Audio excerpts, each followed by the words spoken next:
الصلاة والسلام على أشرف الأنبياء والمرسلين سيدنا ونبينا مولانا أبي القاسم محمد صل على محمد وآله الطيبين الطاهرين المعصومين المظلومين ومن يومنا هذا إلى يوم الدين أما بعد وقد قال رسول الله صلى الله عليه وآله وسلم بسم الله الرحمن الرحيم إن الحسين مصباح الهدى وسفينة النجاة صلوات بھیجیے پر محمد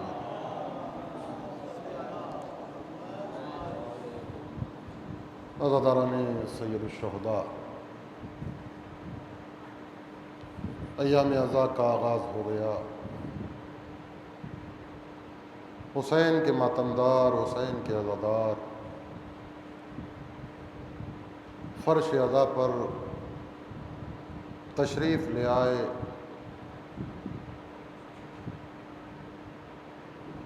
عزاداران مظلوم کربلا، سرکار دو عالم کی یہ حدیث مبارکہ،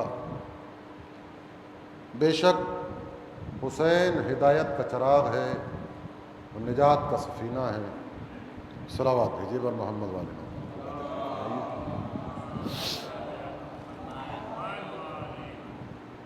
عزیزوں، بہت ہی اختصار کے ساتھ لیکن کچھ باتیں ہیں جو آپ کی خدمت میں عرض کرنا ہے، اور عزاداری کے حوالے سے قبلہ مسلسل بہت ساری باتیں بتا رہے ہیں اور انشاءاللہ بتاتے رہیں گے۔ عزاداری امام حسین علیہ السلام اس لیے ہمارے درمیان نہیں ہے، یا ہم اس لیے عزادار نہیں ہیں کہ امام حسین علیہ السلام نے جو قربانی دی ہے کہ میرے چاہنے والے فرش عزا پر آ کر گریہ کریں، روئیں یا رلائیں، یہ ہرگز مقصد حسین نہیں۔ مقصد امام حسین کیا ہے، یہ ہمیں ذرا سا سمجھنے کی کوشش کرنا ہے، اور جہاں مقصد سمجھ میں آ گیا، فرش عزا کی اہمیت بھی سمجھ میں آ جائے گی، گریہ حسین پر کرنے کا فلسفہ بھی سمجھ میں آ جائے گا، اور یہ جو ہم اکٹھا ہو رہے ہیں اپنا سارا کاروبار چھوڑ کر، یہ سب آسانی کے ساتھ ہمارے ذہن میں آ جائے گا۔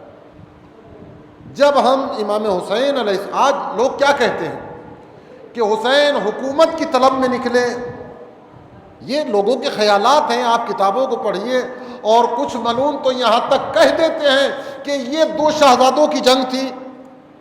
ہمیں جو ہے وہ غور یہ کرنا ہے کہ امام حسین علیہ السلام نے مدینے سے نکلتے وقت کہا کیا۔ امام حسین علیہ السلام کے وہ جملے آج بھی تاریخ کے سینے پر رقم ہیں۔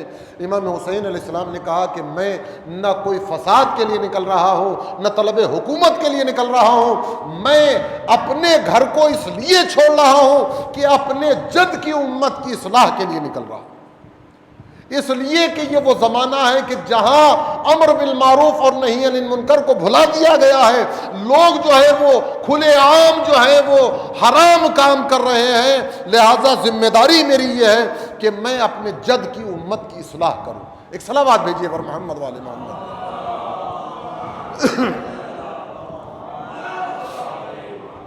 دیکھیے، یہ کوئی جنگ ونگ کے لیے امام حسین علیہ السلام نہیں نکلے۔ ہاں، اگر جنگ کرنے کے لیے نکلتے، آپ نے دیکھا ہوگا کہ اگر کسی ملک کو جو ہے وہ کسی ملک کے سامنے، یا ہمیں آپس میں بھی جو ہم دیکھتے ہیں کہ ہمارے محلے میں اگر کسی سے کسی کی لڑائی ہو گئی تو لڑائی کرنے والا جو ہے وہ طاقت جمع کرتا ہے کہ نہیں کرتا، یہ فطری بات ہے۔ امام حسین علیہ السلام کے پاس 5 ایسی طاقتیں ہیں کہ اگر یہ 5 ایک طرف ہو جاتے، پوری دنیا آ جاتی، ان کا مقابلہ نہیں کر سکتی۔ وہ 5 نام بتائے دیتا ہوں آپ کی خدمت میں۔ جناب محمد حنفیہ، جناب عبداللہ ابن جعفر طیار، جناب عباس علیہ السلام، دیکھیے تاریخ میں ان سے بڑھ کر کوئی بہادر نہیں ہے۔ لیکن عزیزان گرامی یہ ایسے بہادر ہیں کہ امام حسین علیہ السلام نے ان بہادروں کو اپنے ساتھ نہیں رکھا. جناب مسلم نے عقیل کچھ چوتھے امام, یہ 5 ایسے بہادر ہیں کہ اگر یہ ایک طرف اور پوری دنیا ایک طرف آ جاتی تو پوری دنیا زیر ہو جاتی, یہ زیر نہیں ہوتی.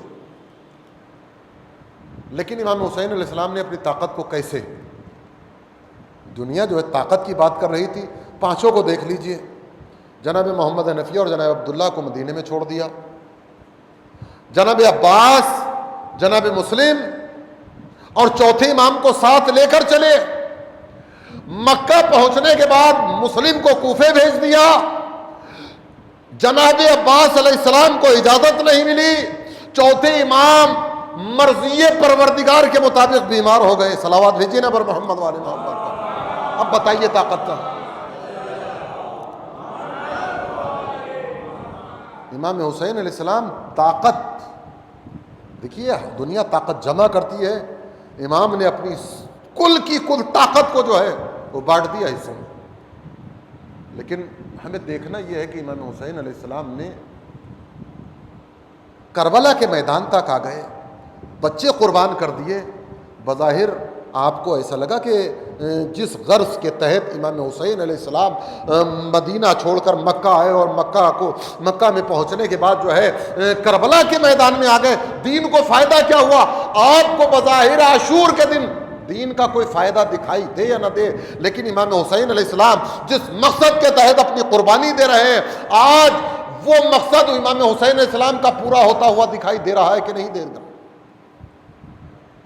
یزید شراب پیتا تھا, لیکن اگر آپ اس کی شراب نوشی کے بارے میں سنیں گے, ہر قسم کی شراب, رات کو پینے والی علیحدہ ہے, دن کو پینے والی علیحدہ ہے. اور وہ ملعون جو ہے وہ شراب کو جب جام میں ڈالتا ہے اور اس کے اندر جو بلبلے اٹھتے ہیں تو ان بلبلوں کو دیکھ کر وہ جو ہے وہ شعر پڑھتا ہے اور کہتا ہے کہ یہ بلبلے نہیں ہیں, یہ حاجی ہیں جو کعبے کا طواف کر رہے ہیں. اس سے زیادہ بڑھ کر جو ہے وہ دین کی مذاق اڑانے والا کون ہو سکتا؟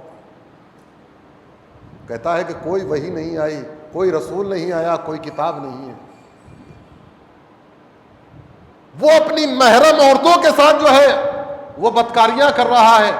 آج میرے دوستوں اور عزیزوں, امام حسین علیہ السلام کی قربانی ہمیں اپنی آنکھوں سے فائدہ مند دکھائی دے رہی ہے کہ نہیں دکھائی دے رہی؟ آج کتنا بڑا شرابی کیوں نہ ہو, شراب پی ضرور لے گا لیکن چھپ کر پیے گا, شراب پیے گا ضرور لیکن گناہ سمجھ کر پیے گا. یہ جتنے عیاریاں, مکاریاں, بدکاریاں دنیا کے لوگ کر رہے ہیں اس کو گناہ سمجھ کر کر رہے ہیں. ایک صلوات بھیجیے پر محمد والے محمد.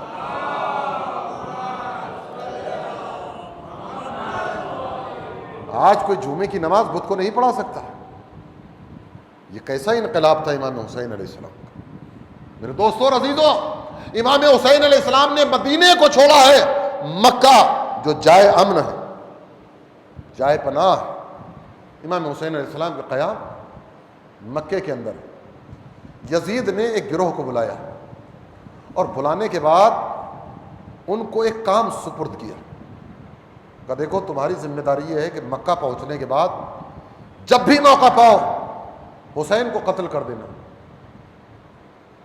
ان لوگوں کو یہ کام سونپنے کے بعد یزید مطمئن ہو گیا, دوسرے گروہ کو بلایا, تم آؤ کہ دیکھو تمہاری یہ ذمہ داری ہے کہ جب حسین قتل ہو جائیں اور جو لوگ حسین کو قتل کریں تم ان کو قتل کر دینا. دونوں کو کام سونپ دیا. اب تیسرے گروہ کو بلایا اور تیسرے گروہ کو بلانے کے بعد اس نے کہا کہ جب یہ قاتلان حسین قتل ہو جائیں تو تمہیں مکے کے اندر ایک شور برپا کرنا ہے کہ جس گھر میں اس گھر کا محافظ محفوظ نہیں ہے اور کوئی کیا محفوظ ہوگا, لہذا حج ساقط ہو گیا. یعنی یہاں تم اکٹھے ہوئے ہو اس کا کوئی مطلب نہیں ہے, ختم ہو گئی بات. لیکن میرے دوستوں اور عزیزوں, یہ تینوں گروہ جو ہے وہ مکہ پہنچ گئے, آستینوں کے اندر خنجر چھپائے ہوئے ہیں. یزید کے سارے مکار عیار سب جو ہے وہ مکہ پہنچ گئے ہیں. لیکن بصیرت امامت کو دیکھیے, احرام حج کو عمرے سے تبدیل کیا, آپ میں سے بہت سارے لوگ ایسے ہیں کہ جنہوں نے حج کیا ہوگا اور خداوند عالم ان کو جو حج نہیں کر سکے ہیں حج بیت اللہ کی زیارت نصیب فرمائے۔ حج کیا ہے؟ جس وقت آدمی احرام باندھتا ہے نا، وہ صرف کپڑا نہیں لپیٹ رہا، یا اپنے کپڑوں کو نہیں اتار رہا، یہ لباس چینج نہیں ہو رہا، یہ اس کی بارگاہ میں عہد و پیمان ہو رہا ہے، معبود یہ جو میرا لباس ہے میں اس کو لباس سمجھ کر نہیں، اپنے گناہ سمجھ کر اتار رہا ہوں، اور یہ جو لباس پہن رہا ہوں یہ لباس سمجھ کر نہیں، تیری رحمت سمجھ کر پہن رہا ہوں۔ یہی ہے نا، اور کچھ نہیں۔ ہاں، جب وہ احرام باندھا جاتا ہے، نیت کی جاتی ہے، تلبیہ پڑھا جاتا ہے، تلبیہ پڑھتے پڑھتے قدم آگے بڑھاتا ہے، یہ قدم بڑھا رہا ہے تلبیہ پڑھنے کے بعد، یعنی جیسے ہی اس نے تلبیہ پڑھا اب وہ محرم ہو گیا۔ اب اس پر جو وہ چیزیں جو ہیں حلال تھیں 25 کے قریب ہیں وہ حرام ہو گئی۔ احرام پہننے سے پہلے حرام تھی، حلال تھی، جیسے ہی احرام محرم ہو گیا حرام ہو گیا۔ عزیزان گرامی، بصیرت امام کو دیکھیے، امام حسین علیہ السلام نے احرام حج کو عمرے سے تبدیل کیا، ایک قدم پیچھے ہٹایا۔ کہاں بیٹھے ہوئے ہیں؟ ایک قدم پیچھے ہٹایا۔ یہ امام حسین علیہ السلام کا پیچھے ہٹا ہوا قدم وہ ہے کہ جس نے حرمت کعبہ کو بچا لیا، جس نے کعبے کی طہارت کو بچا لیا، جس نے امام کی جان کو بچا لیا۔ عزیزان گرامی، مجھے کہہ لینے دیجئے، جس کا ایک پیچھے ہٹایا ہوا قدم کعبے کے تقدس کو محفوظ کر لے، اس کا بڑھایا ہوا قدم کہاں تک پہنچے گا؟ ایک سلام بھیجئے بر محمد و آل محمد پر۔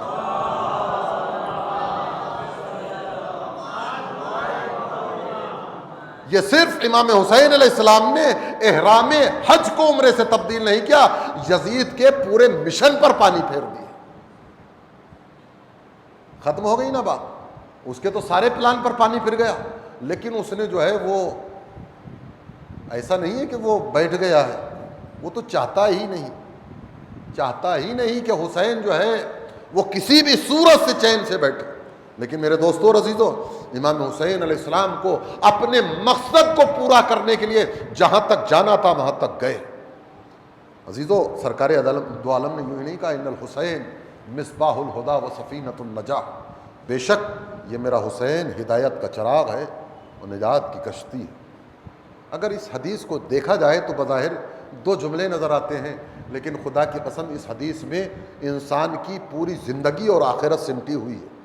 دیکھیے، پہلا جملہ ہے ہدایت کا، بے شک حسین ہدایت کا چراغ ہے، نجات کی کشتی ہے۔ نجات کا تعلق جو ہے وہ آخرت سے۔ انسان کی زندگی میں دو ہی تو مرحلے ہیں، یا تو زندگی ہے یا آخرت ہے۔ زندگی میں اس کو ہدایت کی ضرورت ہے، آخرت میں اس کو نجات کی ضرورت ہے۔ اب دنیا میں وہ مسلمان مجھے ڈھونڈ کر لا کر دکھاؤ کہ جو دنیا میں ہدایت کے بغیر اپنی زندگی کو کامیاب کر لے اور آخرت میں بغیر نجات کے جنت تک پہنچ جائے۔ آسان کر دوں میرے دوستو اور عزیزو، اگر دنیا میں ہدایت چاہتے ہو تو حسین کا دامن پکڑ لو، آخرت میں نجات چاہتے ہو حسین کی بارگاہ تک پہنچ جاؤ۔ یا یوں کہہ لیا جائے کہ نہ بغیر حسین کے ہدایت ممکن ہے، نہ بغیر حسین کے نجات ممکن ہے۔ ایک صلوات بھیجیے اور عظمت علی محمد۔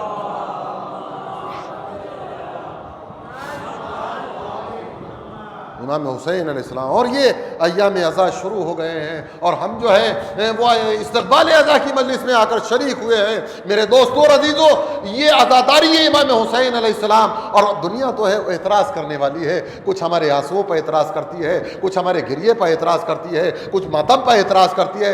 اعتراض کرنے والوں کو چھوڑیے، ان کا تو کام ہی اعتراض کرنا ہے۔ ہمیں یہ دیکھنا ہے کہ ہمیں ہر وہ عمل کرنا ہے جس سے ہمارا خدا راضی ہو جائے، جس سے شہزادی کونین راضی ہو جائے۔ دنیا تو کہتی ہے بھلا یہ دو آنسوؤں میں جنت کہاں سے مل جائے گی، کہتی ہے نا کہتی۔ اور یہ جتنے بھی عزادار ہیں یہ روتے اسی لیے ہیں کہ یہ جنت کا لالچ رکھتے ہیں۔ عزادار ہے، بے وقوف نہیں ہے۔ ذرا سی کٹھن ہوگی لیکن انشاءاللہ مرحلے تک آنے کے بعد جو ہے وہ سنیے گا۔ عزادار حسین کا ہے، عشق علی لے کر بیٹھا ہوا ہے، بے وقوف نہیں ہے کہ اپنے آنسو کے بدلے میں جنت کو لے لے، اس لیے کہ آنسو آنسو ہے، جنت جنت ہے۔ آسان کروں، دو چیزیں ہیں، ایک چیز کا نام ہے تمنا،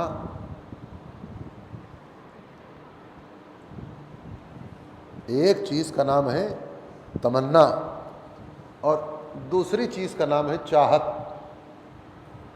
ذرا سا فرق ہے، بس تھوڑا بہت۔ لیکن میرے دوستوں اور عزیزوں، یہ جو اعتراض کرتے ہیں کہ دو آنسوؤں میں جنت کیسے مل جائے گی، ان سے ذرا یہ پوچھئے گا کہ 2 درہم میں زبیدہ کو جنت کیسے مل گئی؟ مسئلہ جو ہے وہ یقین کا ہے۔ اگر انسان کا یقین ہے، اور یقین بغیر ایمان کے کامل نہیں ہوتا، اور اللہ جو ہے وہ کسی بندے کے عمل کو قبول نہیں کرتا جب تک کہ وہ یقین اور ایمان کے ساتھ ادا نہ کیا جائے۔ ساری زندگی روتے رہیے، کچھ نہیں ہونے والا، لیکن مصیبت حسین میں جیسے ہی آپ کا دل دکھا، دیکھیے اس کا تعلق جو ہے وہ دل سے ہے، سمجھے؟ جیسے ہی آپ کے دل پر جو آپ ہنس سکتے ہیں، بے اختیار ہنس سکتے ہیں، لیکن بے اختیار آپ رو نہیں سکتے۔ رونے کے لیے کوئی وجہ ہونا ضروری ہے، اور وجہ کے لیے جو ہے محبت کا ہونا ضروری ہے۔ جب انسان کا کسی سے کوئی نہ کوئی رشتہ ہوگا، محبت ہوگی، مودت ہوگی، بغیر محبت کے تو کوئی انسان رو نہیں سکتا۔ تو جہاں محبت کی بات آتی ہے، آپ سنیے گا، یہ عزادار اعتراض کرنے والوں کو چھوڑیے، کہا جناب سمجھ میں نہیں آتا یہ 2 آنسوؤں میں جنت کیسے مل جائے گی؟ اور یہ جتنے بھی عزادار یہ صرف اکٹھا ہی اس لیے ہوتے ہیں کہ یہ گریہ کریں گے تو ان کو جنت مل جائے گی۔ میرے دوستوں اور عزیزوں، عزادار ہے، بے وقوف نہیں کہ جو اپنے آنسوؤں کو جنت جیسی چیز کے بدلے میں بیچ دے گا، اس لیے کہ جنت، آنسو جو ہے وہ تمنائے زہرا کا نام ہے، جنت ہماری چاہت کا نام ہے، سمجھے؟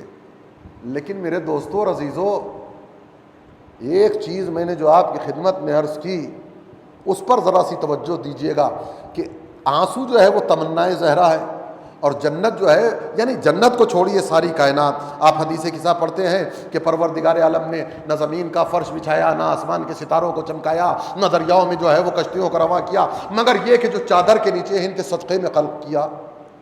اب کائنات میں جو کچھ بھی ہے وہ آل محمد کا صدقہ ہے، جو کچھ بھی ہے وہ آل محمد کا صدقہ ہے۔ میرے دوستوں اور عزیزوں، جنت ہے آل محمد کا صدقہ، آنسو تمنائے زہرا۔ ہم اتنے بے وقوف نہیں ہیں کہ صدقے کے بدلے میں تمنائے زہرا کو بیچ دیں۔ اب یہ اور بات ہے کہ صدقہ بھی اس بیوی کا ہے کہ جس کے صدقے کا کوئی جواب نہیں ہے۔ ایک صلوات بھیجیے بر محمد و آل محمد۔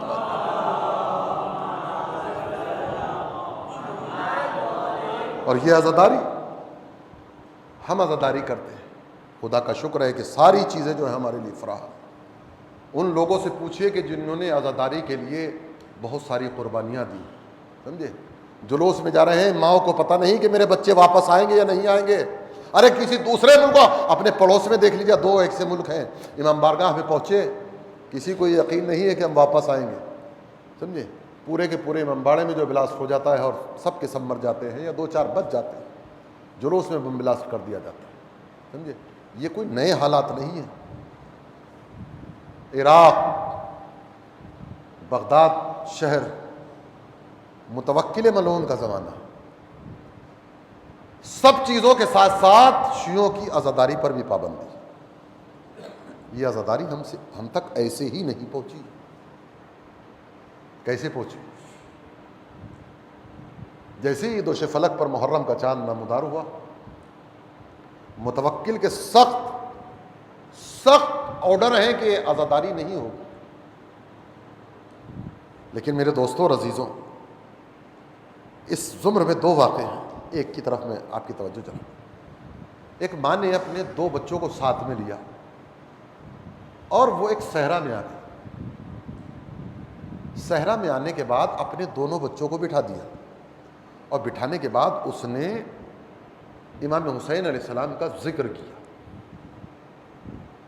کون تھا ہمارا مولا، کس کا بیٹا تھا، اس کی ماں کون تھی، یہ کائنات اللہ نے کس کے صدقے میں خلق کی، سب کچھ بتایا. لیکن وہ ہمارا مولا ایک دن عاشور کے دن جو ہے اپنے عزیز و اقارب کے ساتھ پورے مصائب پڑھے اور پوری ڈیٹیل کے ساتھ جو ہے اس نے اپنے بچوں کو سنانے کے بعد اب بچوں سے سوال کیا کہ تم میں سے کس کو یہ یاد ہو گئے. ایک جو بیٹا تھا اس نے کہا کہ یہ جو تم نے مجھے یاد ہو گئے. کہا اب تم پڑھو. اب اس بیٹے نے پڑھا، اب ماں نے اور اس کے دوسرے بھائی نے سنا. عزیزوں، یہ عزاداری دنیا تو پابندی لگا سکتی ہے، یہ عزاداری کے لیے یہ ضروری نہیں کہ آپ امام بارگاہ میں جمع ہوں، لوگوں کو بلائیں. آپ جس جگہ پر بھی ہیں حسین کا تذکرہ کر سکتے ہیں، لیکن متوکل ملعون جیسا انسان جس نے پابندی لگائی ہوئی ہے کہ عزائے حسین نہیں ہوگی. ایک مرتبہ صحرا کے اندر حسین کے عزادار پہنچے ہوئے ہیں، اس نے جو ہے وہ بستیوں میں پابندی لگائی ہے نا. کیا کریں، ذکر حسین تو کرنا ہے، امام حسین علیہ السلام کا غم تو برپا کرنا ہے، امام حسین علیہ السلام کی عزاداری تو کرنا ہے. صحرا میں نکل گئے. صحرا میں جانے کے بعد انہوں نے خوب گریہ کیا، ماتم کیا. اتفاق ایسا ہے کہ متوکل اسی صحرا میں کسی جگہ پر رکا ہوا ہے. ایک مرتبہ اس نے اس صحرا میں لوگوں کے رونے کی آواز سنی، بے چین ہو گیا. ایک مرتبہ سپاہیوں کو بھیجا، جاؤ اور جانے کے بعد تلاش کرو یہ کون رو رہا ہے، یہ کہاں سے گریہ کی آواز آ رہی ہے، یہ کس کے رونے کی اس صحرا میں آواز آ رہی ہے. ایک مرتبہ سپاہی پہنچے. پہنچنے کے بعد انہوں نے دیکھا کہ کچھ لوگ ہیں جو حسین پر ماتم کر رہے ہیں، کچھ لوگ ہیں جو حسین پر گریہ کر رہے ہیں، حسین پر ماتم کر رہے ہیں. سپاہیوں نے جا کر بتایا کہ متوکل تو روکنا چاہتا تھا ذکر حسین کو، لیکن خدا کی قسم ہم دیکھ کے آئے ہیں کہ حسین کا ماتم بھی ہو رہا ہے، حسین پر گریہ بھی ہو رہا ہے. متوکل پریشان ہو گیا.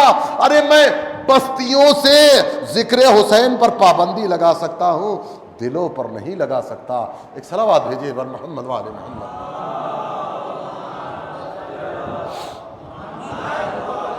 بس میرے دوستوں اور عزیزوں، بس ایک چھوٹی سی روایت آپ کی خدمت میں عرض کرنا ہے. ابھی مولانا نے ایک بڑا بہترین واقعہ پڑھا کہ عزاداری کے لیے ہم مال خرچ کر سکتے ہیں، لیکن اولاد کو جن لوگوں نے اپنی بیچا ہے عزاداری حسین کے لیے. اور آل محمد علیہ الصلوۃ والسلام کتنے مہربان ہیں اور کیسا وہ خیال رکھتے ہیں. یہی ہمارے ہندوستان کا کسی علاقے کا غالباً لکھنؤ کا واقعہ ہے. ایک خاتون ہے جو ذی الحج کے مہینے سے بیمار. جیسے جیسے ذی الحج کے دن ختم ہو رہے ہیں مومنہ کی پریشانی بڑھ رہی. غدیر آ گئی. اب تو بے تحاشر ہو رہی ہے. وہ کہہ رہی ہے کہ نصیبوں والے اس سال ذکر حسین کر بھی لیں گے، فرش عزا بچھا بھی لیں گے، لیکن ہائے مولا میں کیا کروں، میں تو اتنی صحت نہیں رکھتی کہ اٹھ سکوں. اے کاش کوئی ایسا انتظام ہو جاتا کہ میں اپنے گھر میں فرش عزا بچھا لیتی، میں ذکر حسین کر پاتی، میں امام حسین علیہ السلام کی مجلس کر پاتی. یہی سوچ رہی ہے کہ لو غدیر گزر گئی، مباہلہ چلا گیا، دوش فلک پر محرم کا چاند نمودار. بے تحاشر ہو رہی. روتے روتے اس کے کانوں میں ایک آواز ہے کہ دروازے پر کوئی دق الباب کر رہا ہے. کون ہے؟ چلے آؤ، میں اٹھ نہیں سکتی استقبال کے لیے. دیکھا کہ ایک خاتون ہے. کبھی بھی ہم نے سنا ہے کہ تمہیں حسین کے عزاداروں کی خدمت کے لیے کسی خدمتگار کی ضرورت ہے. وہ بی بی جو رو رہی تھی حسین کے عزاداروں کی خدمت کا سننے کے بعد اس کے لبوں پر مسکراہٹ آ گئی. خداوند عالم تیرا لاکھ لاکھ شکر ہے کہ تو نے میرے یہاں فرش عزا بچھانے کے لیے اہتمام کر دیا. بی بی کیا کام ہے؟ کہ بس کام اتنا ہے کہ میرے مولا کے عزاداروں کے آنے سے پہلے فرش بچھا دینا ہے، جب مجلس ختم ہو جائے تبرک تقسیم کر دینا ہے، لیکن ہاں سبیل کا اہتمام ضرور کرنا، اس لیے کہ میرے مولا کا کوئی عزادار پیاسا نہ رہے. اس لیے کہ ہم مصائب میں مسلسل سنتے ہیں کہ حسین اپنے 6 مہینے کے بچے کے لیے پانی طلب کر رہے تھے، کسی نے پانی تو نہ دیا، سے شوبہ تیر حسین کے اس بچے کے گلے تک آیا. اجرکم علی اللہ، خدا کوئی غم نہ دے سوائے غم حسین۔ عزاداران مظلوم کربلا، 1 محرم 2 محرم بڑی شان و شوکت سے فرش عزا بچھ رہا ہے، مجلس حسین ہو رہی ہے، تبرک تقسیم ہو رہا ہے۔